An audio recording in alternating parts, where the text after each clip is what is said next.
Paul was doing gladiator training and I was doing monkey training. Everything is forgotten in time.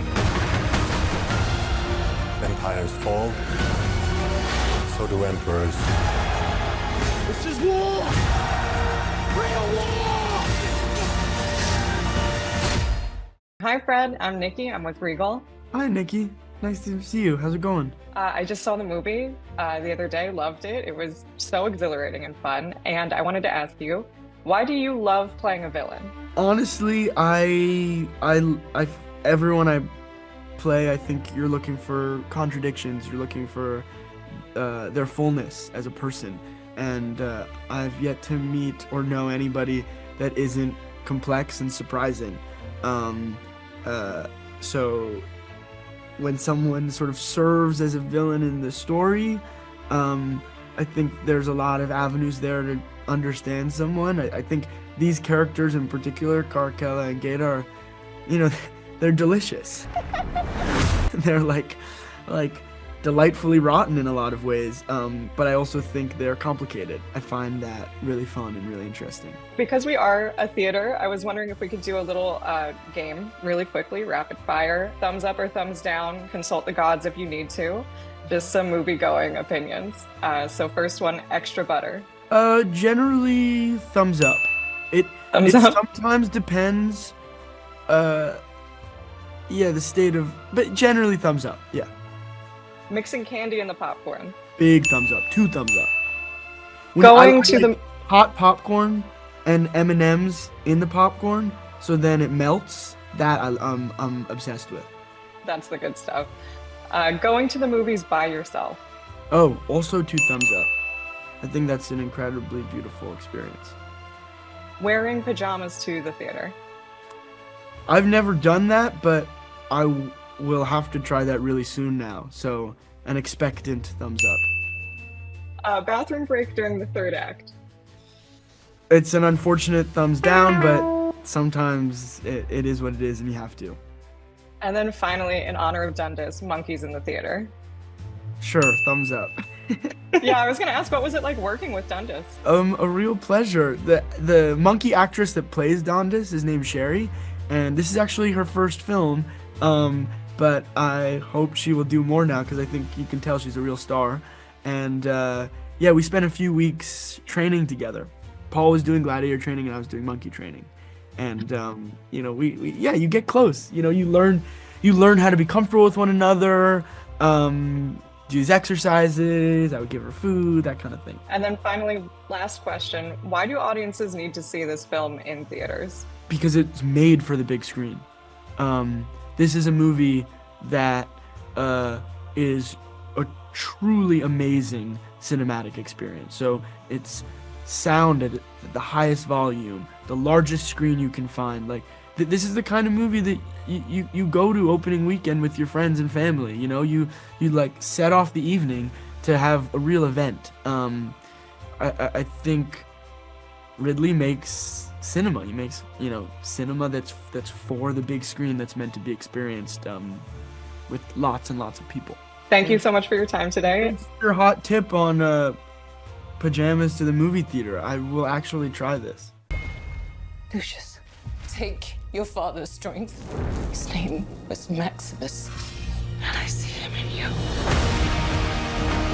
Most fighters won't survive. You must help him. Strength among us!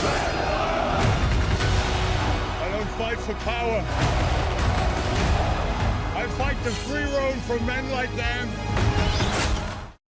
So what was it like to return to this character after almost 25 years? I just felt like a sense of gratitude and just sheer joy in coming back to play Lucilla, even though Lucilla is finding herself in some pretty dire straits.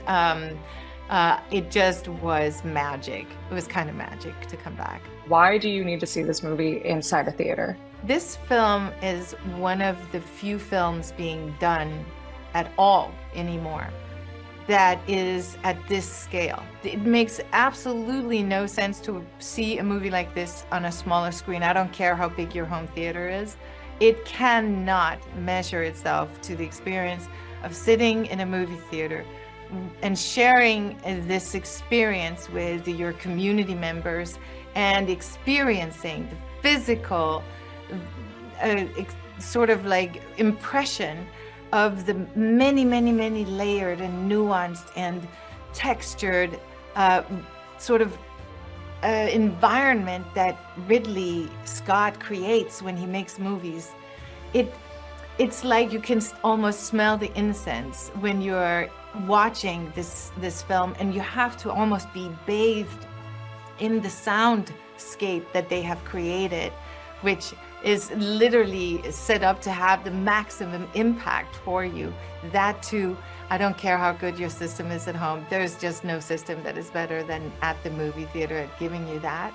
And then there's that thing of sort of like going in unison with everyone else in the room, and they're like, yeah, they're feeling just like you. You don't get that if you're sitting at home alone. You get that when you're out among people. And I think that the movie theater is sacred. We need to keep that place ringing and strong.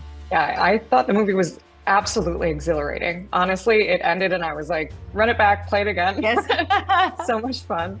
And the sets are epic in every sense of the word. What was it like being around all of that artistry? They are gorgeous. I mean, it's so impressive when you're in there, and like I think Denzel said it too, like you practically don't have to act because everything is being made for you to react to. You know, you're just actually almost involuntarily like feeling all of these things and expressing them.